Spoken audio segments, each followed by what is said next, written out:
সেদিনের ঘটনা এবং আজকের এই 15 বছর পর সরকারের পতন কি বলবে?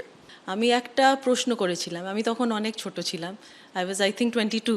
আমি প্রেসিডেন্সিতে পাশ করেছে। শেষ করলাম, I was going to go to the London school of economics. তো আমাদের বলা হয়েছিল কি 1 বছর পুরো হয়েছে, মুখ্যমন্ত্রী আসবেন, যা প্রশ্ন করার আছে করে নাও। আর আমি ওখানে নালিশ করতে পৌঁছে গেলাম কি আমার ভাল লাগেনি মদন মিত্র আর আরবুল ইসলাম এনারা যেটা বলেছেন in the context of the rape victim of park street and টিচারদের সঙ্গে যে বাস ফেলাটা হয়েছিল ওই সব নিয়ে আমি একদম রেগে মেগে গেলাম কি এনাকে বলবো ইনি কিছু সমাধান করবেন। কিন্তু সমাধানটা না করে উনি ওইটা পার্সোনালি নিয়ে ডিফেন্সিভ হয়ে চলে গেছিলেন। তারপরে আমাকে মাওবাদী ডেকেছিলেন আর অনেক রেগে গেছিলেন। এখন ধৈর্যটা সবাই হারিয়ে ফেললো। প্রোটেস্ট না করতে পেলে কিভাবে প্রোটেস্ট করলো? ভোট দিয়ে। আমরা সবাই এই জন্যে ভোট দিয়েছি কি এখন উন্নয়ন সত্যি আসুক, সত্যি এখন নতুন পরিবর্তন আসুক ফর রিয়াল।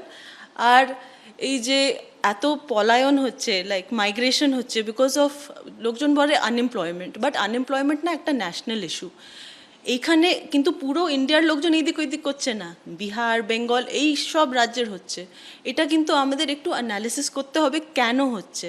টিচারদের এইভাবে রাস্তায় নেমে প্রোটেস্ট করা, এটা আমাদের মতন একটা রাজ্য যেখানে আমরা বিদ্যাকে এত ভ্যালিউ করি, ওটা আমাদের কারোর ভাল লাগেনি।